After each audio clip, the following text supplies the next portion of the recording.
gabi po sa inyong lahat. Gandang gabi po ng lahat. Kung isang salita ang ating pwedeng gamitin upang ilarawan hindi lamang ang Ebanghelyo, kundi gayon din ang unang pagbasa, ito ay ang salitang extravagance. Sa salita ng mga kabataan ngayon, pwedeng gamitin ang mga salitang big time. Extravagance sapagkat una, mamamahaling pabango ang ginamit sa paanan ni Jesus. Sa katunayan, ang pabango ng panahon na yon sa Israel, napakamahal. Subalit si Maria, ang kapatid ni Marta at Lazaro, binuhusan ng mamahaling pabango ang mga paa ni Jesus. Ang sabi sa Ebanghelyo, madami. Hindi lamang isang libra, kundi maraming libra ng mamahaling pabango ang ibinuhos sa kanyang mga paa. Kaya kung ating titingnan, kung mahal ang mga pabango at ganun kadami, hindi talaga imposible na malamang ilang taong sweldo ang siyang pwedeng paggamitan nito. Subalit, ano ang sabi ni Judas? Sayang. Sayang yung pabangong ibinuhos lamang sa paa. Bakit? Sapagkat ayon sa kanya, pwedeng gamitin para sa mga mahihirap, para sa mga kapuspalad. Na kung tutuusin, sabi sa Ebanghelyo, nasabi niya yon hindi dahil siya'y may malasakit. Nasabi niya yon sapagkat kinukupit niya ang kaban ng mga alagad. Kaya dito, maliwanag na may katotohanan yung kasabihan na malimit nating ginagamit. Ang latang walang laman, maingay. Bakit maingay? Maingay sapagkat upang ikubli yung sariling kamalian. Maingay sapagkat wala naman talagang sadyang may pagmamalaki kanino man. Kaya nasanay niya lamang na mag-ingay upang pagtakpan at ikubli ang sariling kawalan. Mga minamahal ko mga kapatid, ang mga araw na ito ay mahal sapagkat hindi mura.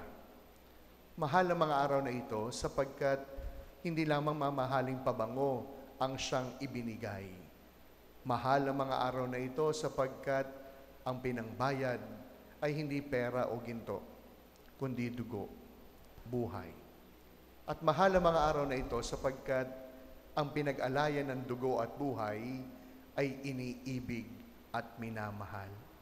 Kaya nga po mga minamahal ko mga kapatid, ipinakita sa atin ni Maria kung paano maging big time din sa kanyang pagmamahal kay Jesus.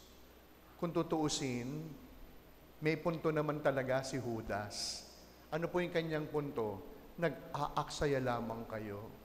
Hindi ba't sa maraming pagkakataon, parang nag-aaksaya din ng Diyos sa atin. Parang sayang yung ibinubuhos niyang biyaya sa atin. Bakit? Sapagkat hindi naman napapahalagahan. Sayang, bakit? Sapagkat hindi naman nagagamit. Sayang sapagkat kagaya ni Judas, nasanay na lamang tayong mag-ingay upang ikubli at itago ang sariling kapalpakan. Kaya nga po mga minamahal ko mga kapatid, nagawa ni Maria ang mag-aksaya. Bakit? Sapagkat ito'y kanyang natutuhan mula kay Jesus. She was extravagant to Jesus because she experienced the loving extravagance of Jesus towards her. Kaya pwede nating sabihin na naging bukas palad si Maria sapagkat naging bukas palad din sa kanya ang Diyos. Naging extravagant si Maria sapagkat extravagant din sa kanya si Jesus.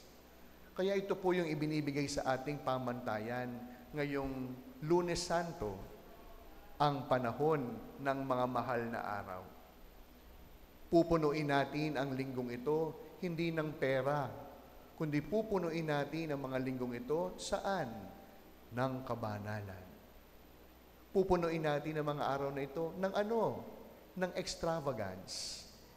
Extravagance na kung saan kaya tayo natutong maging big time sapagkat ito'y una nating naranasan kay Jesus. Kaya hindi ba, alam nyo, malimit ko po itong sinasabi, no? Kapag nakaka-encounter po ako ng mga taong masungit, mga taong mahirap pakisamahan, yung mga taong talaga ang hirap-hirap kausapin, parang kagaya ng mga latang maiingay na siyang gumagawa lamang ng issue upang mapag-usapan. Alam nyo, una kong iniisip, kinapos ng pagmamahal ng taong ito sapagkat hindi rin siya nakaranas ng pag-ibig.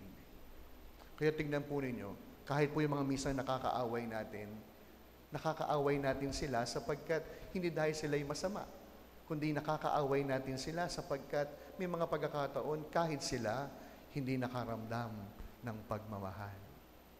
Kaya tignan niyo po minsan, huwag yung ibang tao, kundi yung sarili.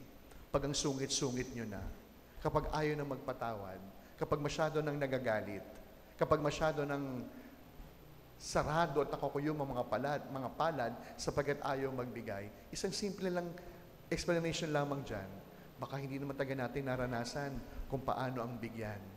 At dahil hindi natin alam, madamot tayo. Baka naman talaga hindi tayo nakatanggap ng pagtanggap, kaya kahit tayo, hindi matanggap ang kapwa. Kaya nga sa mga araw na ito, pababanalin natin sa pagiging extravagant at big time. Hindi lamang ng mga mamahaling pabango, kundi extravagant at big time sa ating pagtanggap, pagpapatawad, at pagmamahal. Huwag nating gayahin si Judas. Ang isang latang walang laman, maingay. Hindi lamang maingay, kundi hindi rin nakatanggap ng pagmamahal, kaya't nakontento na lamang mag-ingay at magyabang. Kaya sa pagpapatuloy po ng ating misa, mahal ang mga araw na ito sapagkat mahal ang pinangbayad. Mahal ang mga araw na ito sapagkat big time si Jesus sa kanyang pagmamahal. Amen.